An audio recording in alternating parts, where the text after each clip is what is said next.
Good morning, everyone. It's my pleasure to welcome you to the last in our series of Coffee and Conversations.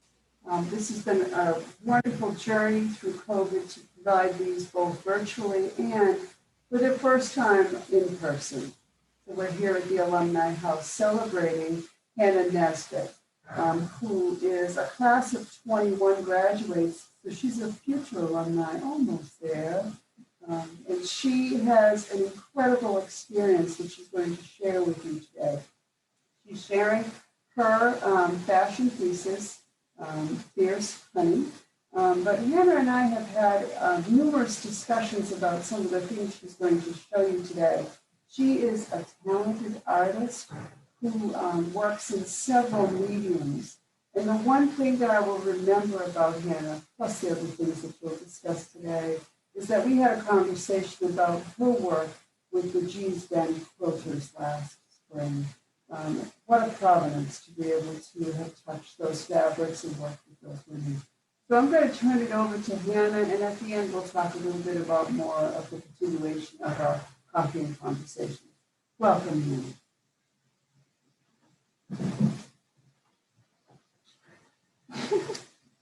Hi, good morning. My name is Hannah Rose, and I am a graduating senior at Framingham State University, where I double major in apparel design and studio art with a concentration in painting.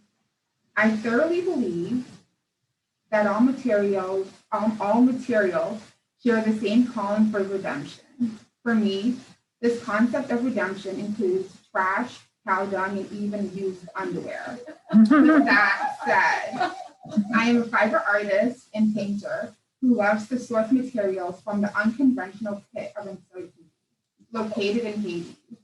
I experiment with almost any and everything. I keep an open mind full of wonder and curiosity.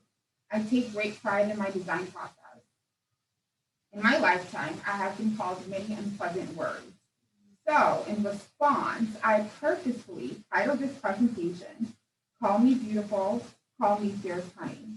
This title initiates a new conversation, which is the act of renaming and reclaiming my body and sense of self. During the session, I will first discuss my budding affinity towards textiles. Second, I will detail artists and places that have greatly inspired my practice. And then lastly, I will highlight my art and design processes within specific bodies of work. About 10 years ago, a friend said to me, Hannah, I am a safe person to talk to. I responded with absolute hopelessness, steeped in death. My response, I can't talk about it. I'm gonna die. Literally, no one's gonna believe me. This was the most I could say. I was an exploited college student experiencing trauma at the hands of a fellow classmate. Although I was living in the heavily concentrated medical area of Fenway, I could not manage to find my way to a hospital. The sensory overload of the loud, startling sirens spatially confused me. I couldn't even walk a few blocks without getting lost. I wondered if there was a safe haven of some sort on my college campus, but there was not. I spent many nights curled up, crying, wrapped within my coat like swaddled baby Jesus of Bethlehem. In retrospect, it was in those moments that textiles bolstered resilience in my very uncertain narrative. While life seemed to be a rather unredeemable, tragic shipwreck, hope remains in my soul because of the grounding qualities textiles offered. These life experiences, though very horrific and challenging, have greatly fueled my present interest in user-centered apparel, empathic design, quilting, soft sculpture, wearable art, and even performance art. Should I tell you when to do the slide? Mm-hmm. Yep. Okay, so I'm on the third slide. Okay, sorry. Sorry. Okay.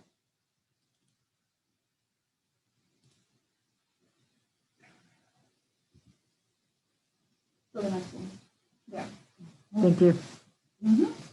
As I recovered from the trauma, I found a constant non-judgmental comfort in the application of apparel, technical, and interior textiles. Weighted blankets, quilts, body wash, nail polish, knitted sweaters, and textured journals with colorful calligraphy pens all really helped to ground my body in the present.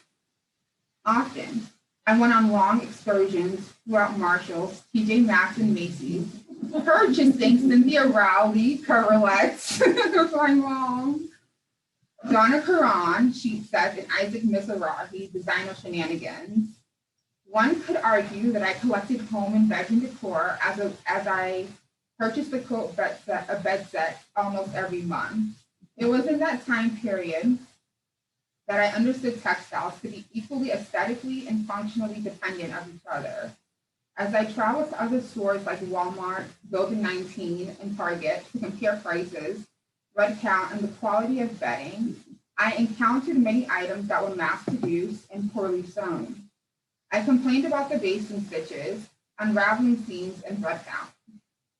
My frustrated mom said, "Hannah, I'm tired of driving you around to these stores. You're wasting gas. You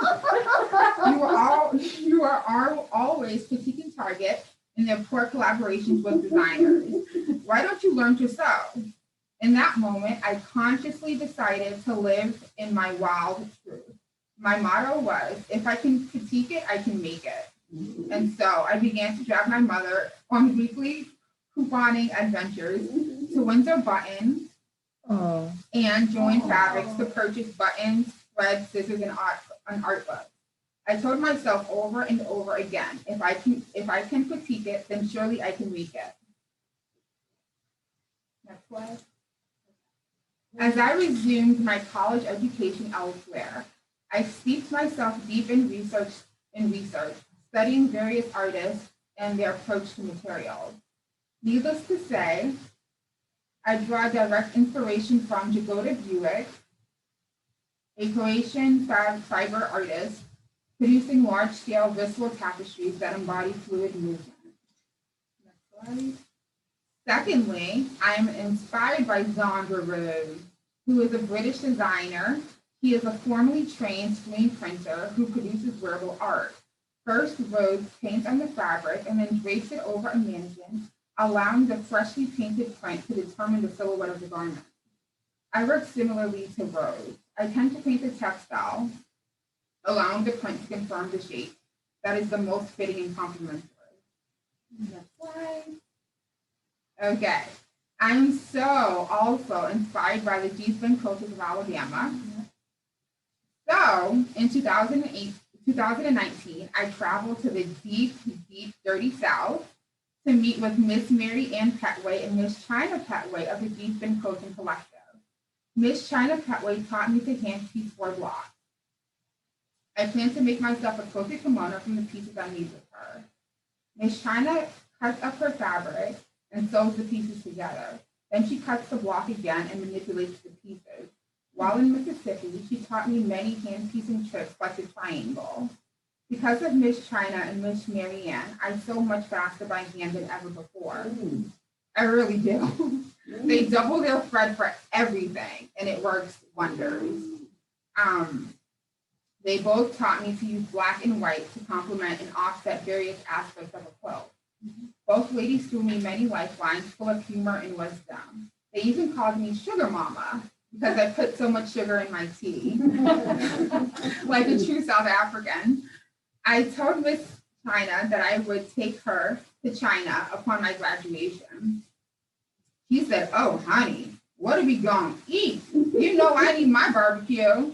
I burst into laughter and replied, "I love to travel, but I always pack Parmalat milk, instant oatmeal packets, and granola bars." He burst into even more laughter. Miss China said, "Girl, you crazy." While sitting on the porch of the retreat center, listening to the ladies singing spirituals, I realized that I, as a Black and Native woman, have no excuse to not be successful. If they can make it, then surely I can. If they can rise to the occasion, then surely I will. On the last day of the retreat, I wrote both of them a handwritten note of gratitude, as both ladies mean the world to me. They understood me like no other. I really found a piece of home in Mississippi with them. I may return to the South to visit the ladies for a longer period of time. It is really amazing when you can meet and be mentored by living legends. Okay. Honestly, the books written on them do not do the women and men of these men proper justice. And I will say that. I talked with Miss China about creating a museum dedicated to showing all of her work. She said she'll like it to be located in Alabama so that she could visit it every day. I was trying to convince her to put it in Boston. She was like, how am I going to see it? I was like, I'll see it. Yeah. And guess what? I have talked to Miss China Petway a few times this year. She is doing very well. Next one. Oops, I hit the wrong one. Hold on. That's the quote. Yeah. Yep, hold on. You keep talking, I'll get there. Okay. This is Miss China's quote titled Blocked. It is a huge, huge, heavy quote made from corduroy fabric. It was acquired by the Soul's Throne Deep Foundation. Miss China's quote can be compared to Richard Eventorn's Ocean Park series, Mondrian's primary color paintings with black and white, and even the work of many other color field painters. In the summer of 2018, I traveled to Cape Town, South Africa to participate in prison ministry. And guess whose comforter this is? Ma, don't answer. I don't think you know. Okay. While there, I visited one of Nelson Mandela's homes, located on the premises of Dragonstein Correctional Facility. We walked through his compound and into his bedroom. I was completely blown away by the textiles around his room. The vintage patterns on his linens, curtains, carpet, and even upholstered furniture spoke volumes to me. Here is a detailed photograph of Mandela's bed comforter. I used this picture as inspiration for my 2019 Spring Senior Painting Thesis show. Guess what? I even belly flopped on Nelson Mandela's bed. And everyone else did after me. Okay, so it is important to note that I am also inspired by Thornton Dial of Alabama. He was the colleague of the Cheeseman Quilters of Alabama. So they all knew each other before he died. I believe that Dial has more depth than Pablo Picasso. I'm not just making that claim for art's sake. I have in fact visited many museums in Spain and have analyzed Picasso's work, particularly the Great Guernica painting, which is beautiful. But I do have to say that Dial painted with a deeper sense of godly conviction that many do not possess. In addition, I love Anselm Kiefer in his use of flowers, and even Alberto Burri in his visceral body of work titled The Trauma of Painting. As I often review Burri's work, I feel like he truly understands my sense of pain. Next slide. Before I dive into all of my intense projects and even the little insignificant things, I do an exercise called word vomit. This exercise allows me to recklessly process ideas and consider new possibilities. It is an exercise in giving a daring voice to my subconscious. Next slide. Here is a little glimpse into the artistic process of one of my paintings from collage and mixed media. I incorporated this piece into the presentation to provide insight into how I work. This drawing consists of Bristol board sectioned into 7 columns. I painted even layers of ink over each section. I then scrubbed each section with Comet between 1 to 10 times. The amount of times I scrubbed the ink with Comet was representative of the after effects of rage. The scrubbing motion was symbolic for the never-ending desire to be washed clean. In doing this piece, I realized that there is a consistent process that I partake in whenever I do art. Next one. Okay. I will now detail my art process. The first step in my process is called piecing. To me, piecing is the idea of compiling small studies into one larger composition. It gives me an idea of how all the elements will interact with one another. Here I painted pink fabric, with black ink and layer the strips onto the larger composition. Secondly, next slide, okay. I arrange the materials. Pictured here, you can see clumps of pink beads and glitter glue layered on top of the black ink and painted fabric. I push the beads around the composition until they completely adhere to the surface and can no longer move. Next slide. Thirdly, I like to attach another material. Here, I attach black cotton fabric and yellow beads. I then rip the fabric into organic shapes and adhere the pieces to the canvas. The fabric begins to create a path that almost moves the eye of the viewer off the composition. Next slide. Fourth, I hide the composition from itself by covering it up with fabric doused in ink. During this step, I also added a good amount of comment to the painting. You can never have enough comment in your life. Next slide. I love comment, oh my God. I don't smell it or anything. I just like to use it. Okay. A lot of artists do wild things. I'm not one of them. I have some sons. Okay. The fifth step is to deconstruct. For this step, I peeled away most of the layers of fabric. I then painted the composition with white paint. I also added glitter for a majestic dreamy-like look. I added beads and other materials that I collected in Japan while I did a study abroad with FSU at Showa University in Tokyo. Next slide. My sixth artistic step is to simultaneously reattach, acknowledge, and reconstruct the memory. This image is this painting down here. So here I begin to reattach materials and acknowledge the story that is being told throughout the composition. I then reconstruct the space by adding paint. This helps to connect the previous white layer to the final layer of pictured hair. I included fabric that I bought while in the district of Napori in Japan. I love Napori. It's like the fabric district of fabulosity. Never have enough fabric. Next slide. My mom's like, oh my God, Hannah. Clean up the art room. Okay, in the kitchen, in the basement. For my painting thesis in 2019, I created 7 huge quilted tapestries. All of the works were machine piece tops or fully quilted tapestries that I made during that semester. I used house paint on 2 of the intensely sculptural tapestries located on the back wall. These pieces were visceral in nature as they successfully intervened the space. I lay the base of the quilt on 3 or 4 tables at a time. I then stand over my work like Jackson Pollock and paint. For me, action painting is a kind of performance that requires one to use their body.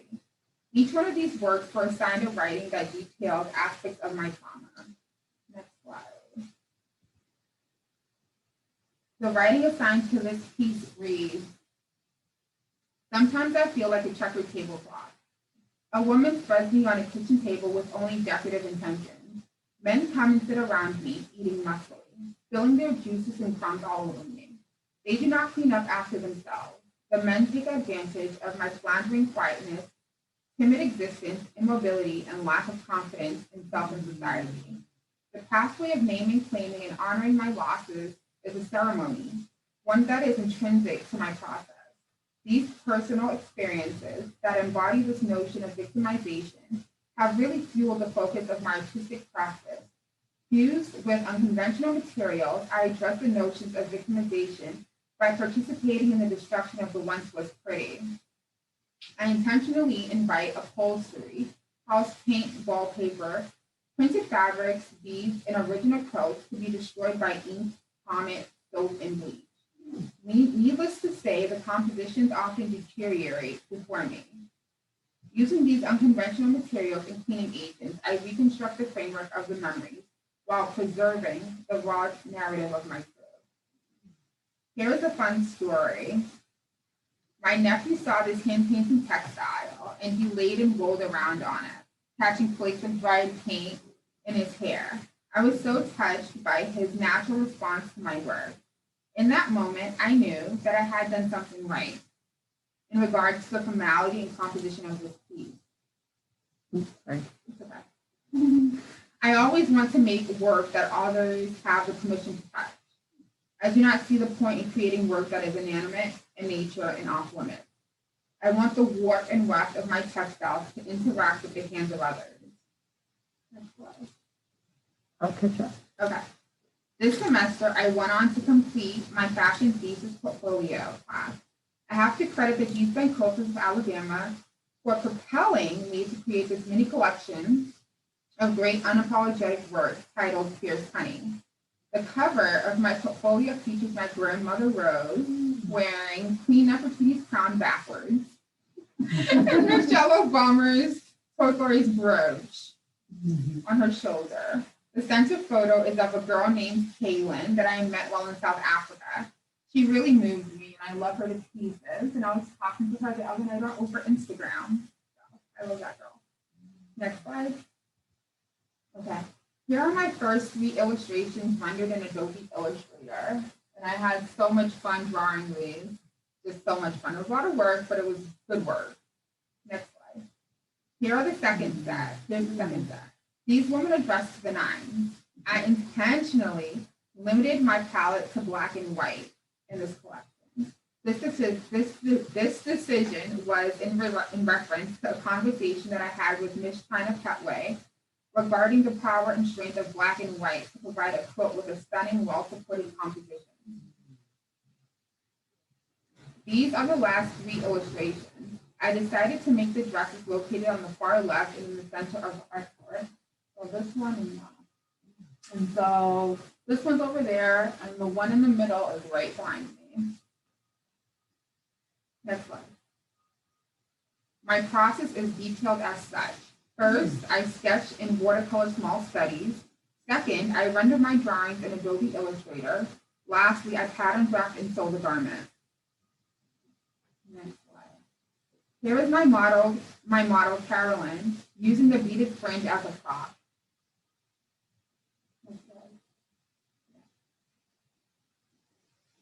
I received about 7 sets of beaded fringe in green, black, brown, along with a posted binding from the alumni house. Receiving these, my mom was like, yes, you didn't have to spend your own money. Receiving these beaded fringe beads saved me hundreds of dollars, as one set of beads for 5 yards cost about $75 or more. I was able to go in and hand sew 5 layers of beaded fringe to each other and then encase it. I draped the beaded fringe onto the dress, as you can see. Next one. Yeah, and I just wanted to show this. Oh, okay. You keep going. All right. My second model, Mary, is pictured here wearing a fit and flare with hand-attached fringe at the neckline. The skirt consists of 8 1-inch gores that are separated 8 inches apart from each other for added fullness. I decided to piece this skirt because, after all, I am Hannah. I do not stick to the rules. I am somewhat reckless. As a fine artist and fashion designer, I feel like it is important for me to push boundaries and to go where no one else has ventured. I have many new and exciting projects coming up. I will be making a series of tote bags for moms at the Boston Center for Pregnancy Choices in Boston. I'm so very excited to encourage them in this way. I hope to begin making trauma care packages with quilts and other sensory textiles to aid men, women, and children as they heal from any and every kind of trauma. I hope to start working on this soon with my church. For fun, I will probably spend some of the summer working on hand-painted and viscerally beaded bags. Next slide. Lastly, here is my contact information. I am totally excited to take your questions now. Please ask away.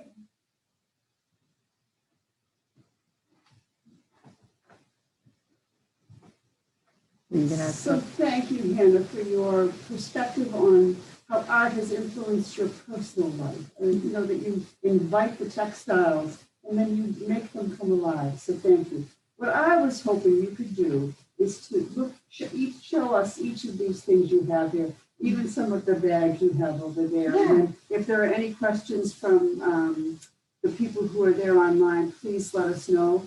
And if Mary or Mom have any questions, she's probably got a lot of answers, Mom. Okay, I just need some water. Yeah. And You want to start with that piece of. okay, paper? sure. If you have any questions, you know. So this is a dress. It's high-low, and I bound the sleeve, the neckline, well, the armhole, the neckline. I painted the side panel here, as you can see. I encased 5 layers of beaded fringe. I hand encased it. I whip stitching. And I also did the same for the hem to add like lots of movement and flow and beauty and fabulosity. And then this is made of upholstery material from Sophisticated in Boston, my favorite store. And yeah, any questions about Can you it? show the length of the arm and why you Oh. chose? Yeah, so this is a bishop sleeve. And I love just sleeves. It's just like, ew, take me there. So I added elastic right here. And when the model puts it on, it bunches and it creates like this voluminous situation. And it just looks so good. So I love the one shoulder, one sleeve feel. Yeah, that reminds me of some fashions of the 1920s. Mhm. Also, sort of the fringes, which is interesting now because people are predicting that post-pandemic we'll be letting loose. Oh yeah. Maybe this will be the thing that catches on, but again, that's what we're doing. Thank you.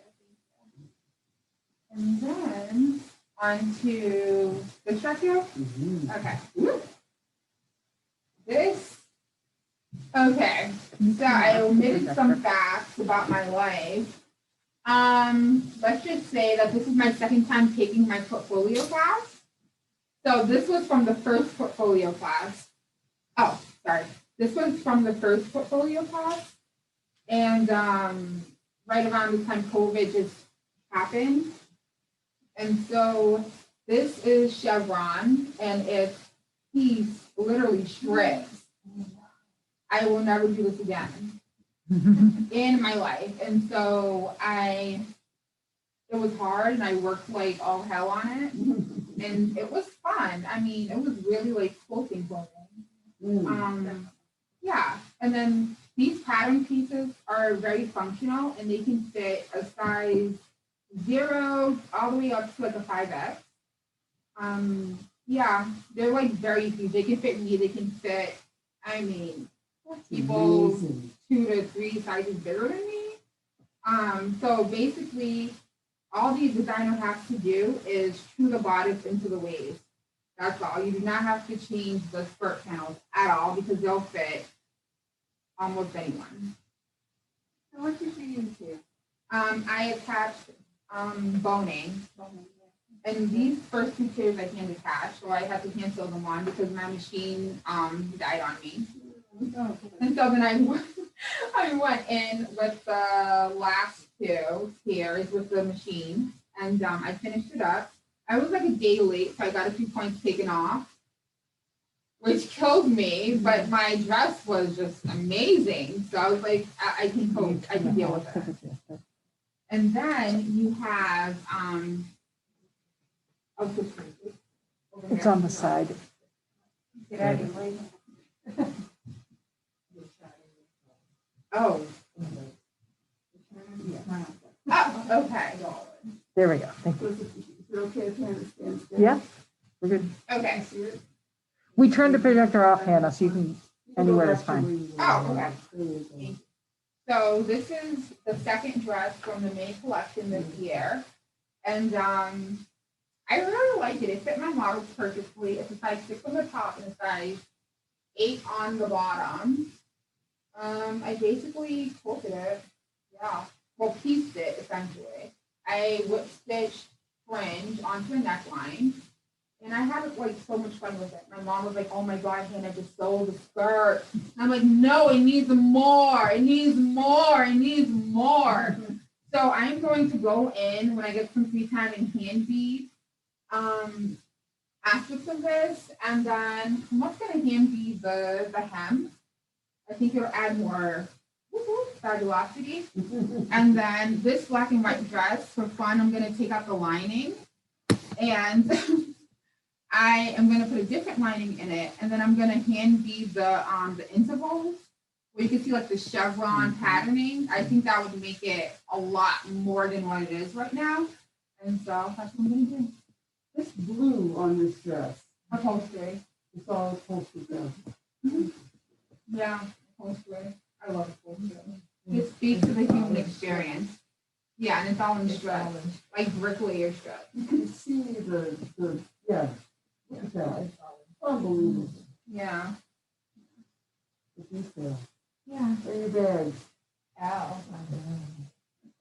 So this is a bag I did for fun a few days ago. It's like a laptop bag.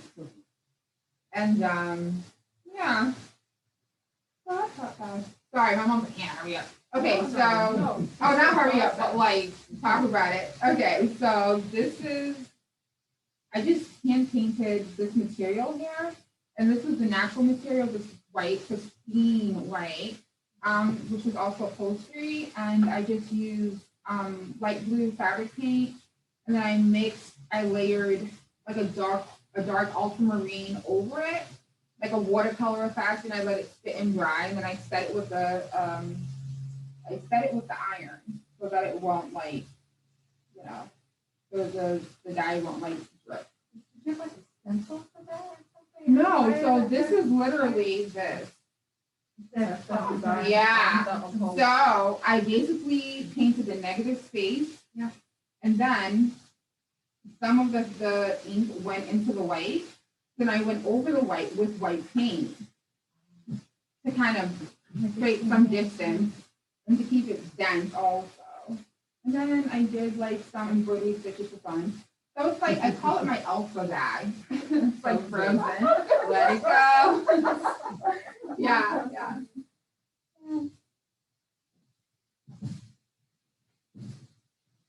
And this is another textile that I was working on. I am going to, my mom's like, oh my God, Hannah, what are you going to do? I'm going to cut it apart. Yeah. So the inside is this material here. It's upholstery. And then I pieced the handles, as you can see, the seams. And yeah, I had so much fun hand painting the outside of it. It was just a blast. Adding like the gold glitter and setting the textile and keep setting. It was just, I had so much fun. So I see one patch of black coming up the side. And another patch right underneath there. Yeah, I have my gussets in to create like some space and some gaps in the bag. You can fit more in it. Yeah. So I'm going to cut it apart tomorrow. Sorry. How do you know when you're done? Oh, I know. I feel it. Yeah. You can feel it. Yeah, for the most part, you can feel it. Sometimes you can't, but I can feel it with bags and textiles. This is another bag I was working on. I'm also going to cut this apart. I like it, but it needs gold beads, and I ordered gold beads from Etsy, so I'm going to like go in and hand bead this, and I'm so excited. Yeah, it's gonna be really good. I see the vision now. Sometimes you have to like go with it and it like looks like a failure, which this for me it does. I wouldn't sell this at all because it needs, I just see the vision, so I'm gonna make it happen. And that's me. Yeah. Are there any questions? I have one. I don't have anything here yet from you. So what is next? Ooh, what is next? I applied to the Museum of Fine Art to be an art instructor there, and so hopefully I get the position, but if I don't, I'm still okay. I'm alive. So I will just cook for the summer and maybe sell some things and go on to the School of Fashion Design in Boston to do their diploma year. What is that? So the diploma year is a time where you can decide it's like a portfolio here, but it's way more intense. And so I really want to get into empathic design and functional design. And so I have like many ideas, like what am I doing? I had an idea for oh my goodness, an expandable Johnny. My mom's like, she's like, Hannah, come on, for hospital patients, because Johnnies typically are like 1 or 2 sizes, and a lot of people can't fit into them. You end up wearing like 2 and 3 of them, and you're like, oh my god, my left handles are hanging out, and it's just tragic for everyone involved. And so, yeah, I'm gonna work on a prototype for an expandable Johnny. Is that called empathic design? Yeah, Give me another example of what that looks like. empathic design. Yeah, Oh, something you may have done. I would say sensory textiles and blankets control. Your original ones, the ones that were weighted, Yeah. and how that helped you to then think. Well, I didn't make the weighted blankets that I was using, but either way, yeah, it would be like weighted blankets in like a hospital setting, or even outsourcing them to Amazon and healthcare centers and whatnot. That's what I would do. Yeah. How I made, yeah, you can tell. You did make, I don't think last summer, maybe 2 summers ago, or 3 summers ago, you went to South Africa with your mission. Park Street, yeah. And your dream was to take blankets for babies, for the mothers and the babies, Mm-hmm. because the mothers are separated from their children at the age of 2 while they're in prison. They can keep them up until the age of 2. Mm-hmm. And so your dream was to make blankets, So that they would stay matching connected, blankets yeah. for both mother and child. Can you so repeat that's that what you for the did. folks at home? Oh, So yeah. my mom reminded me that 2 years ago, I made mom and baby blankets for my mission trip to South Africa, to Cape Town, South Africa. And in Polesmore prison, it's like a men and women's prison. I created 16 mom and baby blankets that corresponded with fabric and finishes. And so, yeah, the moms are separated from their children. Well, the children are separated from their moms after the age of 2. So I saw many pregnant women and little babies, little 1-year-olds going around, and there was like a playground outside.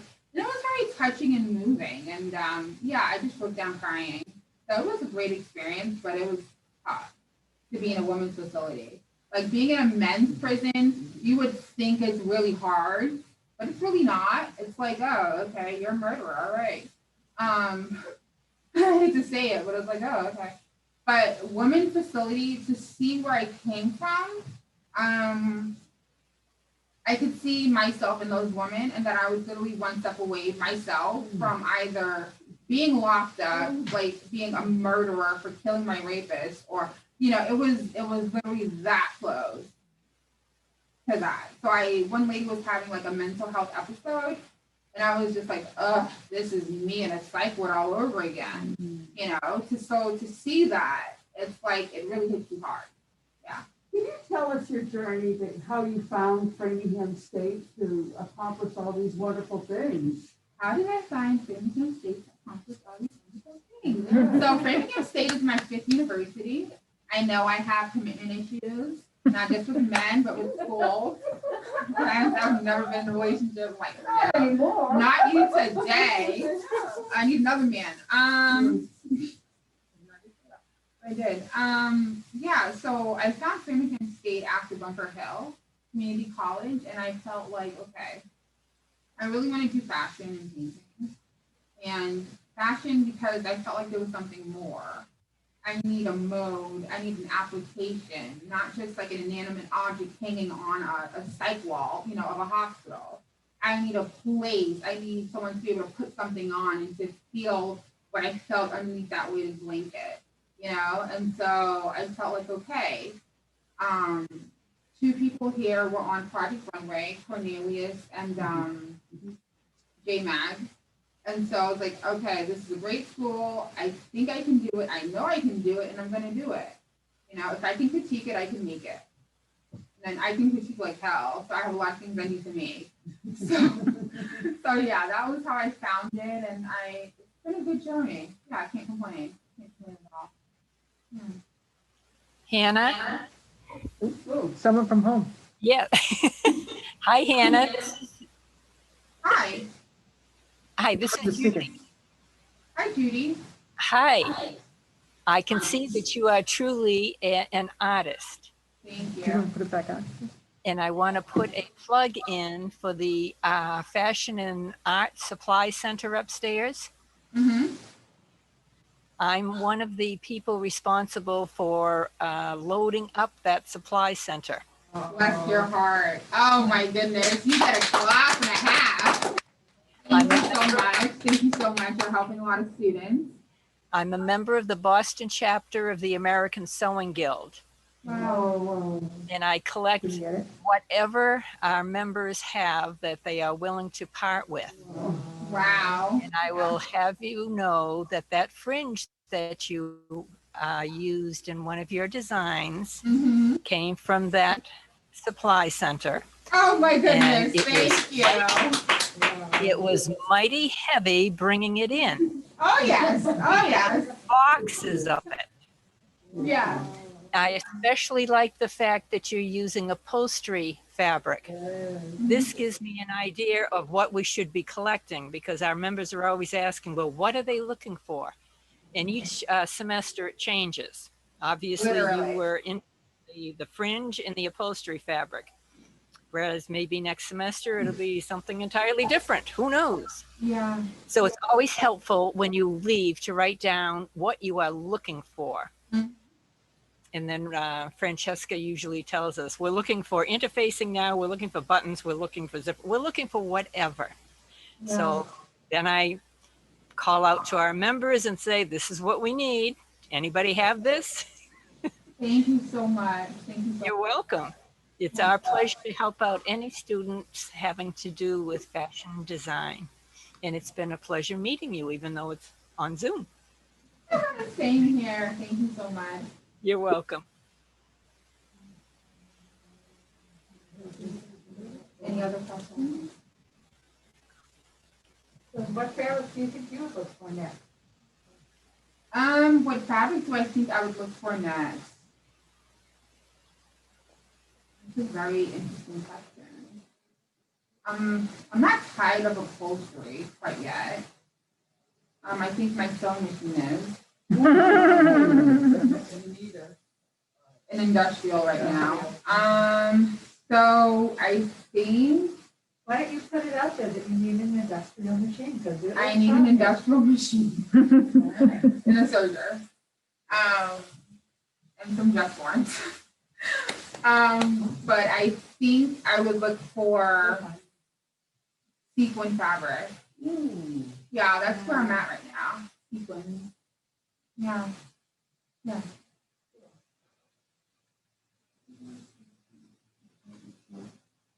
Any other questions from the iPad, Christina, Deb Cleveland?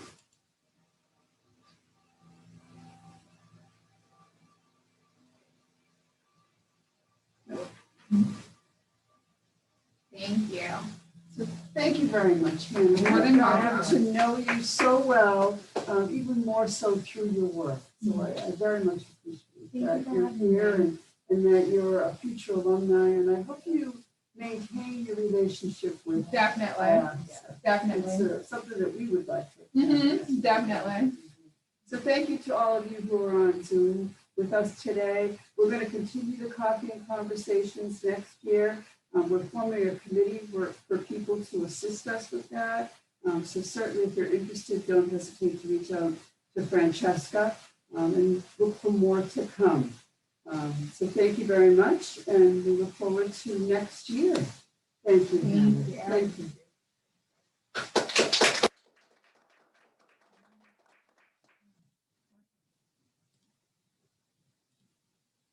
Very good. Yeah. Thanks, Mom. Really, I mean, you're the one who can prompt sometimes when she needs it, but you know what?